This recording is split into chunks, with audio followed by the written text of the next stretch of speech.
Oh my gosh! I love it so much, you guys. Oh, wow. Wow. Around 2.2 million people watched the pilot episode of HGTV's Hometown, aired on the 24th of January 2016. Its stars, Ben and Erin Napier, thought that this was due to a snowstorm on the East Coast at the time, so people stayed home. However, as the home renovation show continued to enjoy consistently high ratings with the succeeding episodes, they realized that it was indeed a certified hit. The public fell in love with Laurel, Mississippi, and how the couple revitalized the town, one house at a time. As Season 5 finished airing in 2021, the now famous couple starred in a few spin-off series. Fans have been wondering if Hometown has been cancelled. Ben Napier grew up with parents who were United Methodist ministers, and he became a youth minister for 10 years after his college days. Erin was born and raised in Mississippi. Her dad's a retired physical therapist. She grew up thinking her mom was a professional artist who did painting and other art, but she's actually a realtor. Her family is Baptist, but she became a Methodist when she married Ben.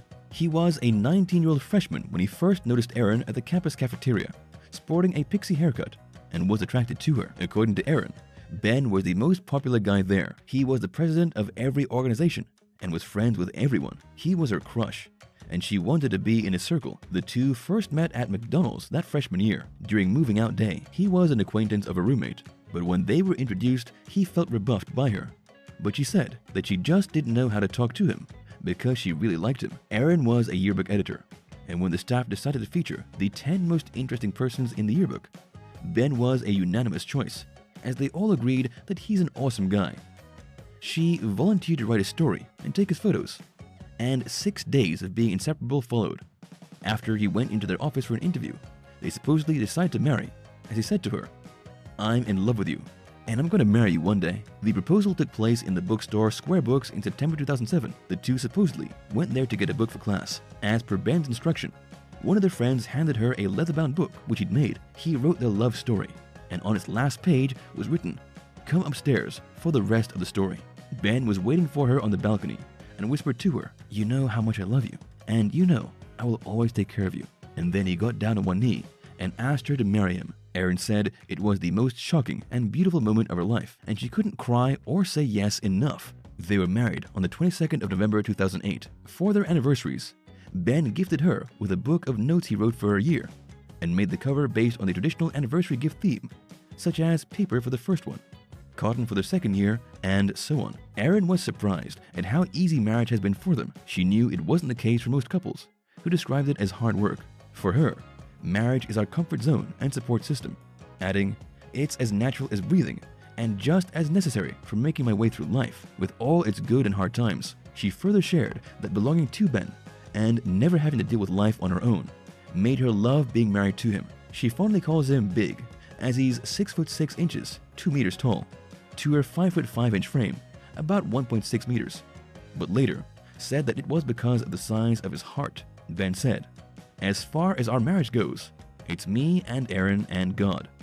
We work everything out together, and everything has worked out so far. They don't keep secrets from one another, so there are no surprises that could cause misunderstandings. They do things together, sharing the work to lighten the load, and never let their partner feel taken for granted." When it comes to their finances, Ben and Erin believed in giving tithes to the church. They're thrifty, making sure they save money and invest in mutual funds. The couple has been blessed with 2 kids, Helen and May Napier. After college, they moved into Laurel, actually Erin's hometown, and she said that one of the great things about this place is that one can live the American dream for the most modest amount of money in the world. She and her husband restored a 1910 building in downtown Laurel with the idea of making a loft similar to one you would find in New York City, and it became their first home. In 2011, they bought a 1925 yellow craftsman cottage and renovated it room by room, which became their second home, using the loft for their business. They didn't have a lot of money when renovating, so they had to be creative and do a lot with little, and on their own. Interestingly, neither had formal education or experience in construction and home design before embarking on these projects. Erin graduated in 2007 from the University of Mississippi with a bachelor's degree in graphic design, while Ben has a bachelor's degree in history, also from Ole Miss. He just developed his woodworking skills through the years. In college, when Erin needed frames for her artwork, he would make them for her. After they married, Erin said that she once saw a $3,000 antique armoire at the flea market, but couldn't afford it. So she took its measurements as well as photos of every angle, and then asked Ben if he could make one just like it for her, and he agreed. even if he still had to figure out how to do it. The renovations have been documented in her blog, Make Something Good Today, in which she wrote about the best things that happened each day. Her blogging started in January 2010 as a way for her to counter blessings and combat her fear of leaving the security of a day job to launch an event and wedding stationery boutique called Luxury Lux. It paid off, as they soon began shipping their invites all over the world. It was even featured in Martha Stewart Weddings and Brides magazine. Ben set up a furniture shop called Scotsman General Store and Woodshop, with his younger brother working for him. He also ran for the city council, but lost with 44% of the votes. As the business became successful and her blog started to become popular, a writer for Southern Weddings magazine became a fan, as she was inspired by Erin and featured her and Ben in an article about Southern newlyweds and their home renovations.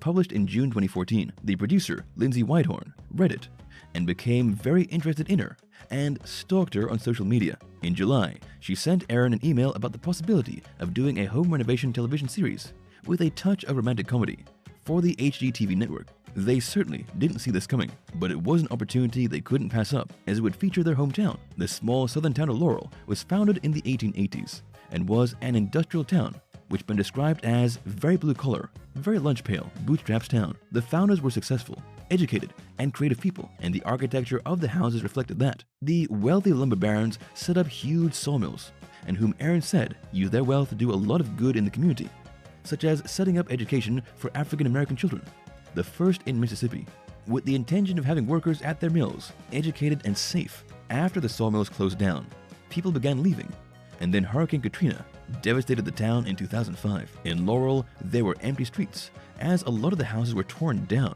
The couple wanted to change this, and the show helped bring attention to the beauty and joy of living in a small town. Ben and Erin, along with their team, renovated an old house for a couple or family, with a big reveal at the end of each episode. Erin would ask the future homeowners questions that would reveal something personal about them, including their favorite music, book, childhood memory, and it helped her in redesigning the house so that it would reflect the person's interest and personality. She would also reuse or repurpose the client's old items, as she said that it was all about taking whatever modest thing you have and turning it into something good.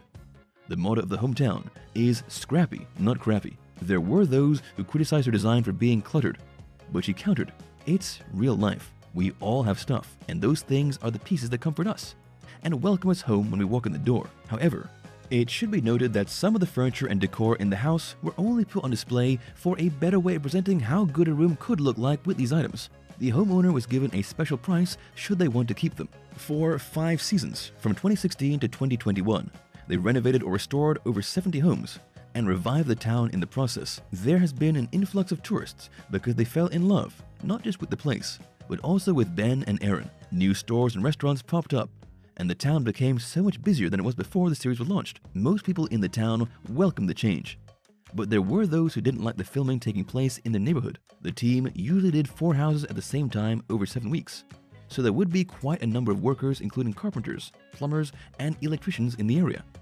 Some neighbors would complain about the inconvenience, and cops were even called in when the driveway was blocked or their usual parking space was taken. However, there were also neighbors who were inspired by what was happening and would clean up, paint, or do small improvements in their front yard, making the street and neighborhood much more presentable. The couple admitted that they were given too much credit for how their town was revived, because it took everyone sharing their skills in making things happen. They were just the art department. Shows about home renovations attract loyal audiences, and Ben and Erin played a huge part in the success of Hometown. It was evident that they worked perfectly together because they communicate constantly, so they were always on the same page. They respected each other's opinions. In terms of spin-offs, Erin has a digital web series called Erin Inspired, aired on HGTV.com, showing the design process for the homes featured. Starting in Season 3 of Hometown, it gave the viewers more insight into how Erin and her team customized the design of each room that they renovate to the client's satisfaction. The design team includes her and 2 design producers and their assistants. Around 6.5 million watched the premiere of Hometown Takeover, as viewers were excited to see how the Napiers would change the small Alabama town called Wetumpka. Movie buffs would find it interesting that the house seen in the 2003 American fantasy Big Fish, directed by Tim Burton, was located there. With Erin loving the movie, it was not surprising that the house gets the makeover for the show. The Napiers team renovated homes, businesses, and even the main street in the 6-episode series. With the new series Hometown Ben's Workshop, Ben has been given the chance to share his passion and show more of his craftsmanship. as he said, showcasing the patience and detail that goes into woodworking with fans who wanted to see more of the process is a dream come true. Celebrity country singer Chris Lane, comedian Lonnie Love, tennis legend Martina Navratilova, and retired astronaut Scott Kelly were featured in the 4-episode series. Each one teamed up with Ben and worked on a customized wood project, with the finished piece donated. Season 1 premiered in January 2021 on the Discovery Plus streaming platform and has been renewed for Season 2 with 10 episodes. As the husband and wife team became popular, and with their audience clamoring for more, it opened more opportunities for them, such as starring in a spin-off series. As these became successful as well, it left their fans curious as to the status of Hometown. Fortunately for its loyal viewers, the couple will continue to make beautiful houses for the people who choose to settle in their beloved town. On Erin's blog, she shared that Season 6 is in production and scheduled to air in 2022. Fans could look forward to 20 episodes. Thank you for spending some time with us. Make sure to like and subscribe so you never miss another video. We also handpick these videos which we recommend you watch next. You can talk to us on all social medias or ask a question in the comments below. Thank you for being with us, and we'll see you back tomorrow.